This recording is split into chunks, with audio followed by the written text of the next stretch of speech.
Hello guys, जय श्री कृष्ण।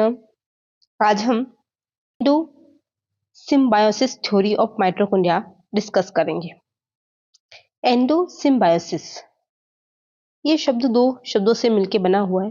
एक शब्द है एंडो। एंडो का मतलब होता है अंदर। ग्रीक शब्द होता है एंडो। एंडो का मतलब होता है अंदर। और सिम्बायोसिस सिम्बायोसिस का मतलब होता है सहजीवन। यह थ्योरी हमें कहती है कि जो माइटोकॉन्ड्रिया की उत्पत्ति हुई है वह सहजीवन से हुई है, यानी कि सिम्बायोटिक रिलेशनशिप से हुई है। कैसे माइटोकॉन्ड्रिया की उत्पत्ति सहजीवन से हुई है, चलिए देखते हैं। हमारे पास ये एक सेल है। इस सेल ये ऐसी सेल है, एक प्रोकैरियोटिक सेल है और इसके अंदर कोई भी माइटोकॉन्ड्रिया नहीं है। ठीक है, प्रोकैरियोटिक सेल के अंदर कोई माइटोकॉन्ड्रिया होते नहीं। ये जो सेल है ये है होस्ट सेल। इस सेल के ऊपर एक एरोबिक बैक्टीरिया अटैक करता है और ये जो सेल है ये इस एरोबिक बैक्टीरिया को इनग्लफ कर लेती है।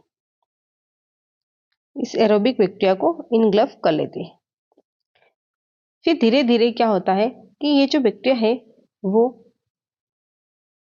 एक परमानेंट सिम्बायोटिक रिलेशनशिप के अंदर इस सेल के अंदर रहने लग जाता है।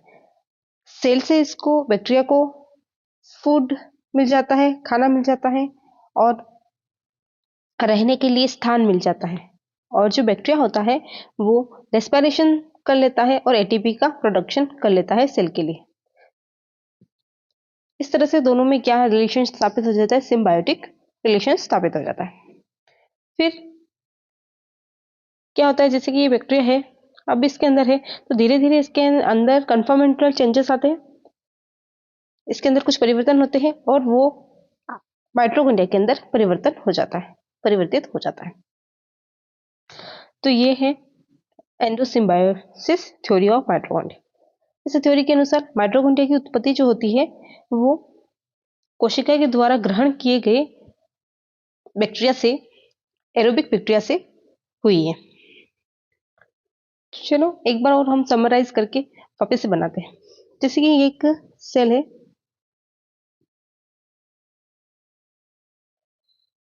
और ये यहाँ पर एक एरोबिक बैक्टीरिया है।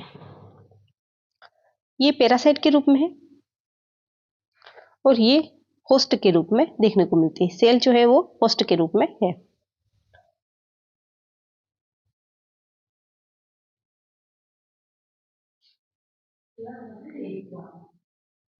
कुछ टेक्निकल इशू की वजह से वीडियो पॉज हो गया था। तो देखिए ये हमारे पास क्या है, एक होस्ट कोशिका है और इस होस्ट कोशिका के अंदर अभी कोई भी बैक्टीरिया नहीं है। फिर इसके ऊपर एक पैरासाइटिक बैक्टीरिया का अटैक होता है और ये जो सेल होती है इस बैक्टीरिया को इनग्लफ कर लेती है, अपने अंदर अंतःग्रहण कर लेती है, एंडोसाइटोसिस कर लेती है। सेल के द्वारा किसी भी पार्टिकल्स या किसी भी जीव बैक्टीरिया को अपने अंदर अंतःग्रहण करने को एंडोसाइटोसिस कहते हैं। और एंडोसाइटोसिस और एक्सोसाइटोसिस अपने यूट्यूब चैनल पे ऑलरेडी अपलोड है प्लाज्मा मेम्ब्रेन के फंक्शन के अंदर। तब वहां पे जाके MK क्लासेस 09 चैनल पर विजिट करके प्लाज्मा मेम्ब्रेन का जो फंक्शन है वहां पर जाकर पूरा कंप्लीटली उस कंसेप्ट को समझ सकते हैं। अगर हम बात करें कि ये जो एंडोसाइटोसिस होती है बैक्टीरिया की, तो इससे क्या हो जाता है कि सेल इसको इनग्लव कर लेती है और एक और फोटोसिंथेटिक बैक्टीरिया होता है वो भी पैरासाइट के रूप में इस होस्ट सेल के अंदर इनग्लव कर लिया जाता है। इसको भी जो सेल होती है वो निकल लेती है, इसकी भी एंडोसाइटोसिस हो जाती है। आगे चलकर ये दोनों ही जो बैक्टीरिया है वो एक सेल का निर्माण करते हैं और ये जो सेल है इस सेल के अंदर ये एरोबिक बैक्टीरिया भी है और फोटोसिंथेटिक बैक्टीरिया भी देखने को मिलता है। ये दोनों बैक्टीरिया आगे जाकर कई सारा परिवर्तन होता है इनमें और ये आगे चलकर माइटोकॉन्ड्रिया व क्लोरोप्लास्ट में बदल जाते हैं।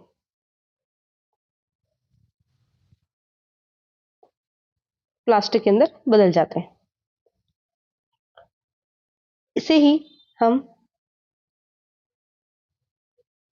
ही हम एंडोसिम्बायोसिस थ्योरी कहते हैं। एंडोसिम्बायोसिस थ्योरी के अंदर एक तो एरोबिक बैक्टीरिया को इनग्लफ किया जाता है और एक फोटोसिंथेटिक बैक्टीरिया को इनग्लफ किया जाता है। फोटोसिंथेटिक बैक्टीरिया आगे जाकर क्लोरोप्लास्ट बना लेता है और एरोबिक जो बैक्टीरिया होता है वो सेल के अंदर सिम्बायोटिक रिलेशनशिप के द्वारा माइटोकॉन्ड्रिया बना लेते हैं। दोनों ही सिम्बायोटिक रिलेशनशिप दर्शाते हैं, इसलिए माइटोकॉन्ड्रिया और क्लोरोप्लास्ट एक दूसरे के सिम्बायोंट्स होते हैं। चलिए अब नोट्स में पढ़ लेते हैं कि ये थ्योरी क्या कहती है। अगर हम सिंपल सी बात करें कि एंडोसिम्बायोसिस थ्योरी ऑफ माइटोकॉन्ड्रिया, कि माइटोकॉन्ड्रिया के अंदर जो एंडोसिम्बायोसिस थ्योरी है वो क्या है। एंडोसिम्बायोसिस एक थ्योरी है। ये क्या है? एक थ्योरी है। ये एक थ्योरी है। एंडोसिम्बायोसिस एक थ्योरी है जिसमें माइटोकॉन्ड्रिया की उत्पत्ति के बारे में बताया गया है। इसके अंदर क्या बताया गया कि माइटोकॉन्ड्रिया किस तरह से उत्पन्न हुआ है उसके बारे में बताया गया। इससे पहले अपने नेक्स्ट क्लास में देखा था माइटोकॉन्ड्रिया की उत्पत्ति 3 तरीकों से हो सकती है। एक तो होता है सेल मेम्ब्रेन के द्वारा और दूसरी होती है प्री एग्जिस्टिंग माइटोकॉन्ड्रिया के द्वारा और डी नोवो पाथवे के द्वारा। इन तीनों के द्वारा माइटोकॉन्ड्रिया की उत्पत्ति हो सकती है। सेल मेम्ब्रेन के अंतर्वलन और एंडोप्लाज्मिक रेटिकुलम के अंतर्वलन से माइटोकॉन्ड्रिया बन जाते हैं और पहले से मौजूद जो माइटोकॉन्ड्रिया होते हैं उनके अंदर विभाजन होने से नए माइटोकॉन्ड्रिया बन जाते हैं और फैटी एसिड प्लस ग्लिसरॉल और fatty acid plus acetyl co enzyme मिलकर लिपिड का संश्लेषण कर लेते हैं और इस तरह से डी नोवो पाथवे के अंदर भी माइटोकॉन्ड्रिया का फॉर्मेशन देखने को मिलता है। अगर हम बात करते हैं कि एंडोसिम्बायोसिस थ्योरी जो है ये हमें क्या बताती है, तो इस थ्योरी में बताया गया है कि माइटोकॉन्ड्रिया की उत्पत्ति प्रोकैरियोटिक बैक्टीरिया से हुई है। जो हमारा एरोबिक बैक्टीरिया जो था वो कौन सा था? प्रोकैरियोटिक बैक्टीरिया है। प्रोकैरियोटिक बैक्टीरिया को एंस्ट्रल होस्ट सेल जैसे कि एक बड़ी आर्कियोन के द्वारा निगल लिया गया था। अपने पास एक सेल थी, अभी डायग्राम में आपने देखा था एक सेल थी। इस सेल ने क्या किया था? प्रोकैरियोटिक बैक्टीरिया को निगल लिया था जो कैसा था? एरोबिक बैक्टीरिया था। ठीक है। होस्ट सेल ने सुरक्षा और खाना दिया। अभी बोला था कि सुरक्षा और खाना कौन देगा? होस्ट सेल देगा, उसको जगह देगा रहने के लिए बैक्टीरिया को। जबकि निगले गए बैक्टीरिया जो शायद अल्फा प्रोटियोबैक्टीरिया थे ने एरोबिक रेस्पिरेशन के जरिए एनर्जी दी थी। एरोबिक बैक्टीरिया था इसलिए उसने क्या किया? शोषण किया और शोषण के दौरान क्या बनता है? एटीपी बनते हैं। तो इससे हमें एटीपी मिली, उस होस्ट सेल को एटीपी मिल गई। इस तरह से इन दोनों के बीच में एक सिम्बायोटिक रिलेशनशिप बन गया। समय के साथ यह सिम्बायोटिक रिलेशनशिप पक्का हो गया और बैक्टीरिया होस्ट सेल में मिल गए और माइटोकॉन्ड्रिया में बदल गए जो आज हमें यूकैरियोटिक सेल में दिखाई देते हैं। आज हम यूकैरियोटिक सेल में जिन माइटोकॉन्ड्रिया को देखते हैं वो पहले एक बैक्टीरिया हुआ करते थे। यही इस थ्योरी से पता चलता है। किस टाइप के बैक्टीरिया हुआ करते? अल्फा प्रोटियोबैक्टीरिया थे जो कि क्या कर सकते थे? एरोबिक रेस्पिरेशन कर सकते थे और उसके जरिए क्या कर सकते थे? एनर्जी को प्रोड्यूस कर पाते थे। देखो यहाँ पे एक अच्छा सा डायग्राम, हम इस डायग्राम के जरिए से अपन समझते हैं कि द एंडोसिम्बायोटिक थ्योरी क्या है। अगर इस एंडोसिम्बायोटिक थ्योरी की बात करें तो हमारे पास एक है प्रोटोयूकैरियोट्स और ये जो है इस सेल के अंदर देखने को मिलता है कि यहाँ पे इसका बीच में इसका न्यूक्लियस है और एंडोप्लाज्मिक रेटिकुलम। सबसे पहले क्या होता है कि प्लाज्मा मेम्ब्रेन जो होता है उसकी फोल्डिंग होती है और जो एरोबिक बैक्टीरिया होता है उसको निगल लिया जाता है। यहाँ पर देखो इस एरोबिक बैक्टीरिया को निगल लिया जाता है और ये जो एरोबिक बैक्टीरिया है वो आगे चलकर माइटोकॉन्ड्रिया में परिवर्तित हो जाता है। मॉडर्न हेटेरोटाइपिक यूकैरियोट्स के अंदर इस तरह से हमें देखने को मिलता है माइटोकॉन्ड्रिया। वहीं अपन देखते हैं कि एक और फोटोसिंथेटिक बैक्टीरिया आता है, उसको भी ये सेल इंग्लफ कर लेती है, अपने अंदर ले लेती है। एंडोसाइटोसिस के द्वारा इसको अपने शरीर के अंदर ले लेती है। कोशिका इसको खा जाती है बैक्टीरिया को, फोटोसिंथेटिक बैक्टीरिया को, और वो आगे जाकर क्लोरोप्लास्ट में बदल जाता है, मॉडर्न फोटोसिंथेटिक यूकेरियोट। तो यहाँ पे क्लोरोप्लास्ट के अंदर बदल जाता है। इस तरह से माइटोकॉन्ड्रिया और क्लोरोप्लास्ट दोनों की ही उत्पत्ति जो है वो बैक्टीरिया के द्वारा हुई है। ये खुद एक बैक्टीरिया है जो कि आगे चलकर कायांतरण, समय के साथ कायांतरण होने से माइटोकॉन्ड्रिया और सेल क्लोरोप्लास्ट के अंदर बदल गए, सेल के अंदर। एक और डायग्राम देखते हैं जिससे हमें और क्लियर समझ में आ जाएगा कि जैसे कि हमारे पास ये primitive prokaryotic cell, host cell, हमारे पास एक होस्ट सेल है प्रोकैरियोटिक, और प्रोकैरियोटिक सेल के अंदर कोई भी माइटोकॉन्ड्रिया नहीं होता है, क्योंकि इनके पास क्या पाए जाते हैं, मेसोसोम्स पाए जाते हैं रेस्पिरेशन करने के लिए। इनके पास माइटोकॉन्ड्रिया नहीं होते हैं, तो अब इनके पास माइटोकॉन्ड्रिया है ही नहीं। अब इनके ऊपर एरोबिक बैक्टीरिया ने अटैक किया। जैसे ही एरोबिक बैक्टीरिया अटैक करते हैं तो प्लाज्मा मेम्ब्रेन जो होती है वो क्या करती है, इन एरोबिक बैक्टीरिया को अंदर से फोल्ड होकर अपने शरीर के अंदर, सेल के अंदर इनग्लव करवा लेती है। और इन्वेकेशन होने से क्या होता है, एंडोसाइटोसिस होती है, और ये जो पूरे बैक्टीरिया जो होते हैं इनको शरीर के अंदर ले लिया जाता है।